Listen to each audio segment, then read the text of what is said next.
Hey guys, welcome to my Penrith 2021 season review.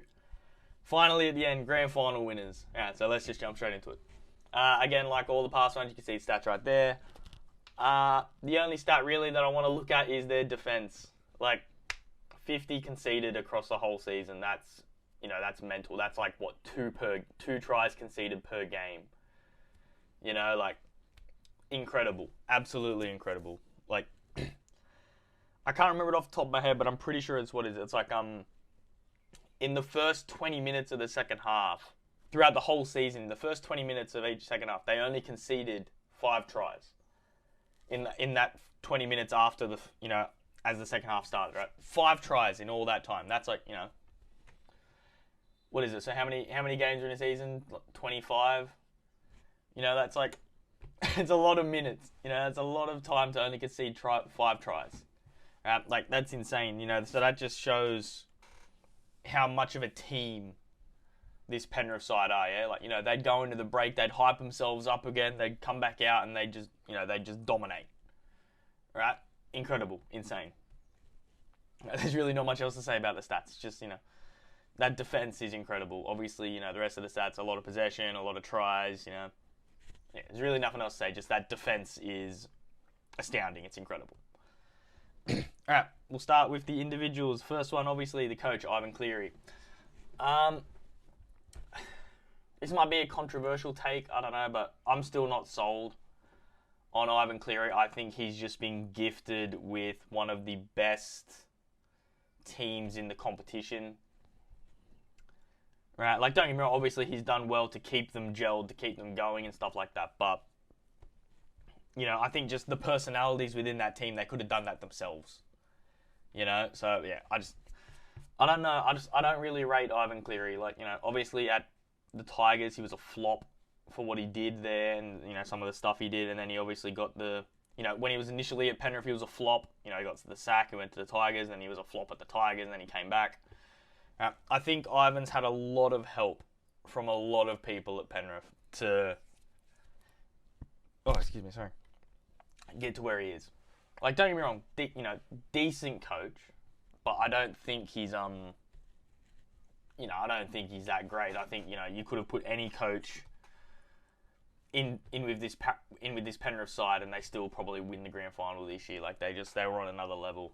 Just the team camaraderie within the group is it's second to none. It's unbelievable. All right. First player we're going to talk about, Dylan Edwards. I think he's probably one of the most underappreciated players within this Penrith side. And I think that's because of just the way the fullback position has changed throughout the years. Right? And what I mean by that is, like fullbacks in today's game, like they are a second 5'8". They need to have the ball, the ball in their hands every set. They need to be doing this, that, the other thing. They need to be doing everything. Dylan Edwards doesn't do that. Ow. Sorry. Yeah, Dylan Edwards doesn't do that. He plays his role. Like, within that team, he's just sort of like a link man that links the ball from, Luai or Cleary to the outside backs. He returns kicks. He organises the defence. That's all he does. Like he's not the superstar X factor that, people expect and want their fullbacks to be. And I think that's exactly what Penrith need. Like, Dylan Edwards is perfect for Penrith's system that they have at the moment. And I don't think he gets the credit he deserves for how well he works within that system. Right? So yeah, Dylan Edwards, fantastic player. I don't think he gets the credit he deserves for what he does at Penrith.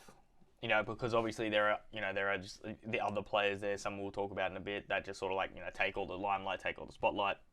But yeah, Dylan Edwards, underrated and I think underappreciated player in the NRL. I think when it comes to Penrith fans themselves, they all love and appreciate Dylan. Like most Penrith fans that I know wanted Dylan Edwards to re-sign, like sign a new contract, which I'm pretty sure he did. Right? But a lot of outside fans are sitting there thinking, oh, why would you do that when you have Stephen Crichton at centre who can go on a fullback and this sort of stuff, And that's just because, Dylan Edwards perfectly fits that mould that Penrith need. So why change it? Especially if he's willing to stay for not, astronomical money, which you would have had to have paid someone else or something like that, So yeah, Dylan Elwood's excellent player, underrated in Penrith by, I think, everyone outside of Penrith Panthers fans, right? But yeah, excellent player. Next, Api Koroisau. I think he was the missing piece of the Penrith puzzle. Right, like obviously don't get me wrong, they got Luai, Cleary, fantastic players, Isaah Yeo, they got fantastic players across the board, but a lot of the stuff that Penrith do doesn't get done without Api Koroisau being in the middle, distributing the ball, distributing it well, distributing it early, organising the forwards, getting them where they need to be. I think Api Koroisau is one of the best in the NRL at doing that. Actually, in my opinion, I think he's probably the best at doing it in the NRL. The second closest would probably be Damien Cook in my eyes when it comes to like organising the forwards and getting the team where they need to be. Right, and it's funny because those are the two teams that made the grand final. Damien Cook's Rabbitohs and Penrith's Api Koroisau. Who knows? Maybe there's a thing to that. Maybe the hooker's a more important position than people think these days. What's going on out there? Sorry, my dog's going crazy. Api Koroisau, fantastic player. In my opinion, top 3 hookers in the competition. The way he organises his team, the way he organises his defence, organises the team in attack. Sorry, not defence. The way he organises them, second to none. Right? I think he's the best in the competition at it, and he's a phenomenal player across the board, and he deserved to win the grand final with them. All right, next is Isaah Yeo. Another just fantastic player. He's another one of those like Dylan Edward-esque players where he's not the X factor that's going to break 4 tackles, get the perfect offload and all this sort of crap. He's a man that plays his role and does his job, and he does it better than anyone else in that Penrith team. And that's really all there is to say. And also at Origin, when he did it at Origin, he knew his role, he played his role, and he played it perfectly. And that's what you want in your players, Don't get me wrong, the X factors and all that sort of, the X factor players, it's nice, it's fun to have, but it can get to a point when you have too many X factor players that you begin to rely on them. Like if we go and look at, Jared Hayne when he was at the Eels, Hayne was an X factor, he was an incredible player, but it got to a point where everything Parramatta did was based around Hayne. And that ultimately led to their downfall because once Hayne, left or once he was having a little bit of a down period, they plummeted, So that's what you need in teams. You need players that just know their role, play their role, and execute their role perfectly. And that's what Isaah Yeo is. He perfectly executes his role and perfectly plays his position within that Penrith side, which you could say about pretty much everyone in Penrith, right? But I think Isaah Yeo, because he is in that 13 role, he's he's one of the more important ones when it comes to executing that role. A front row, you can get away with them. Not necessarily playing their role, so to speak, because realistically a front row is just there to get meters sort of thing. Anyone can really do that. Well, not anyone, but you know what I mean. You can sort of bring someone else in to do that, whereas, the 13 these days is more of a specialised position where they're similar, to the fullback, where they're the link man, between the forwards and the backs. So, Isaah Yeo plays his role perfectly for Penrith and, phenomenal player, phenomenal season, and deserves all the accolades that he got this year. Alright, and the next one that we're going to talk about, this one, I think will be a bit controversial, especially since he's now moved to the Bulldogs, which I'm not happy about. Well, obviously he's going to the Bulldogs in 2023, not this year. But yeah, going to the Bulldogs, which I'm not happy about, is Viliami Kikau.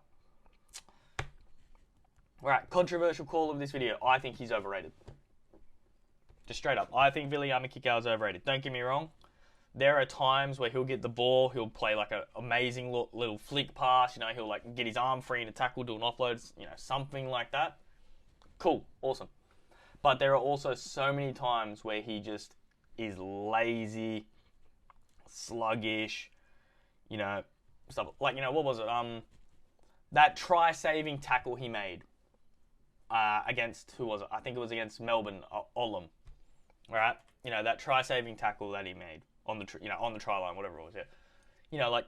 People praise him, they're oh, look at the effort to get there, but, realistically, he wouldn't have needed to put in all that extra effort to get there if, in the first place, he hadn't lied on the ground for, 10 seconds and pretended to get knocked out or whatever he did to try and, milk a penalty. If he just, bloody played, then, he could have got over there a lot sooner. Don't get me wrong, obviously he did a good job to stop the try, but it shouldn't have been like a last-ditch effort sort of thing. It should have been like a, I'm already there because I was playing sort of thing, But yeah, controversial call of the video for me, kick out, overrated. Yep, just, straight up I'm going to say it. I think he's overrated. I'm not happy that he's coming to the Bulldogs because I think he's a one-trick pony.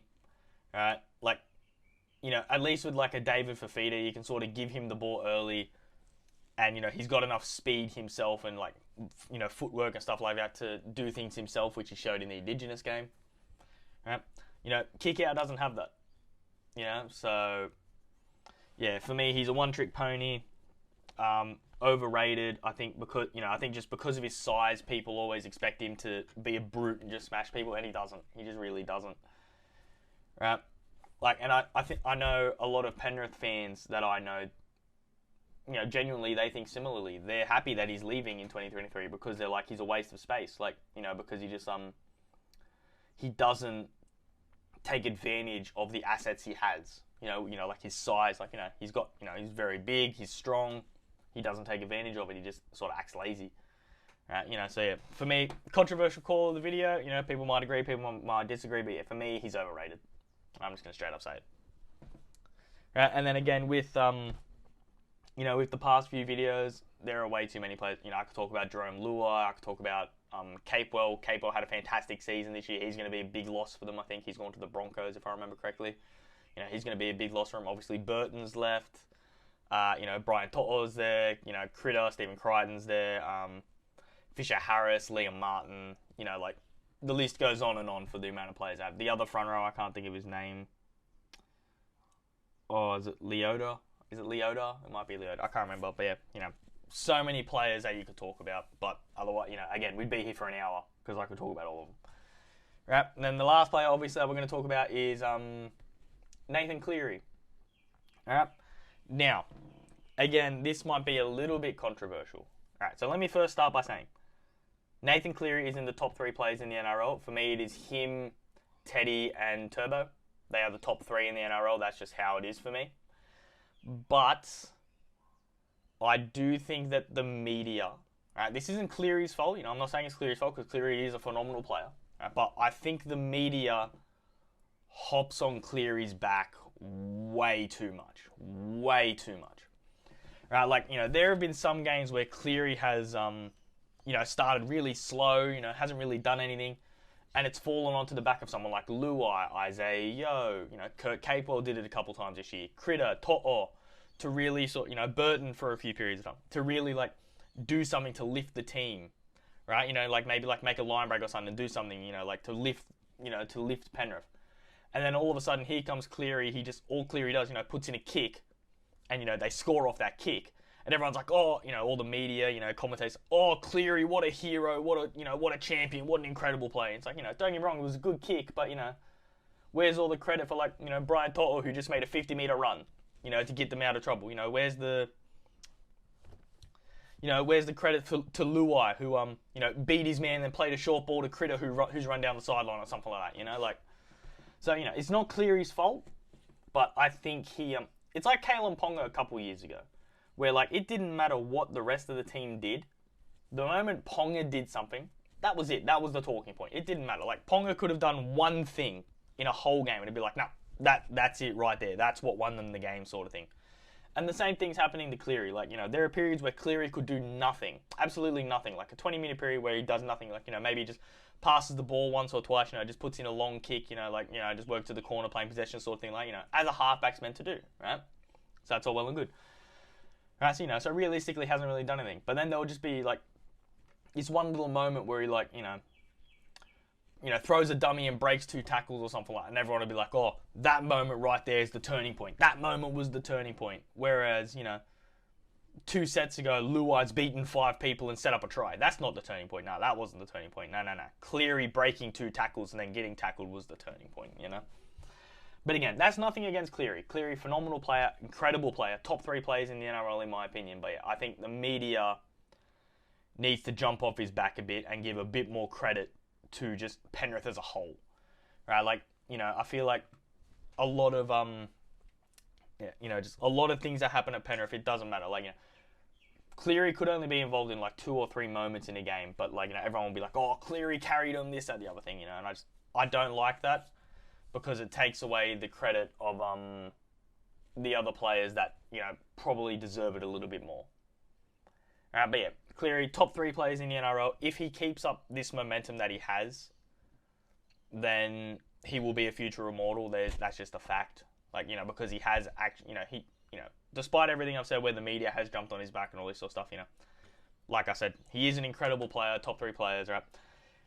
You know, similarly to Turbo, if he keeps up this form that he's got at the moment for the next 4 or 5 years, you know, there's no reason he wouldn't be considered as a future immortal, you know, best in the game sort of thing like that. Right? Because he's definitely got the ability and the skill. Right? But yeah, so again, maybe another little controversial thing, but yeah, the media needs to hop off his back a bit. That's all I'm going to say. Alright. And then overall thoughts on the season, I predicted them to finish 3rd. I think they finished 2nd. I think, if I remember correctly, I think it was Melbourne 1st, Penrith 2nd, Rabbitohs 3rd. I'm pretty sure Penrith 2nd. But, you know, predicted them to finish 3rd, and I mean, you know, they won a grand final. You know, I didn't think they'd make the grand final. I thought they'd lose to Melbourne in the prelims, but, you know, they made the grand final again and they won it this time. So, you know, you can't do much better than that in a rugby league season, right? You know, the only way you do better than that is if they'd also finished first, so they get the minor premiership and the premiership. No, excuse me. But yeah, can't do any better than the grand final. Yeah, so sort of like I've mentioned a bit before with a few of the other players, they are just a team, right? Like, you know, obviously there are a few sort of standout players, like, you know, obviously Cleary, standout player, you know, Capewell had moments this year, Burden had moments, To'o, you know, like, obviously all these players had moments and stuff like that, but at the end of the day, they were a team. You know, there was no, like, you know, obviously the media says otherwise, like I said, with all the Cleary stuff, right? But that's not the point, you know. There was no, like, one game where it was literally all just one player was the reason they won that game, if that makes sense. Like, you know, every game, it was everyone was 110% putting in that effort, you know, and yeah, so, like, you genuinely can't get better than that. Like, they are a true team. And then the last question, can they go back-to-back? I don't see why not. I think losing Capewell is a big one, but they got Liam Martin to bring in for that, so, you know, like, it's a pretty similar swap. I don't know, like, I don't really know Penrith's junior systems and, like, you know, their reserve grade size and all that, so I don't know how much depth they have, you know, compared to some other teams like the Roosters, for example, who just have, you know, depth for days, right? So, you know, I think there's no reason they can't if everyone stays fit. But, you know, through the Origin period, you know, they'll probably lose Luai, you know, Cleary, Yeo again for Origin, and, you know, like To'o, probably Critter as well, will probably go to Origin camp, something like that. You know, so they'll lose a lot of players through Origin. You know, injuries can hit. You know, who knows? Like, if they all stay completely fit, then there's no reason they can't go back to back. Do I think they will? I don't think so. Me personally, I think the Roosters will win the grand final, like, in this season, the 2022 season. That's just me personally, but, you know, Penrith will definitely be up there. They'll be top 4 again. Like, I think that's set in stone. They'll be top 4 again because they are an incredible side. But yeah, can they go back to back again? I don't know. I don't think so, but, you know, who knows? We'll see. All right. But yeah, with that, guys, that is my Penrith 2021 season review, and with that wraps up all of them. So, thank you if you've stayed through all of them, watched all of them, you know, commented on them, stuff like that. You know, I really appreciate it. I really do just enjoy talking league. You know, I'll probably do some more face-to-face sort of videos this season. You know, I've had a few ideas, things I'd like to do. I'd like to do sort of like a weekly roundup sort of thing, you know, like just have a brief talk about each game, you know, like just sort of thing like that, chuck all that into one video sort of thing, something like that. You know, I've got a few ideas that we'll see how we go from there. But yeah, with that said, guys, thanks for watching, and you know, let's get ready for the 2022 season. But yeah, take it easy, guys, and yeah, have a good day.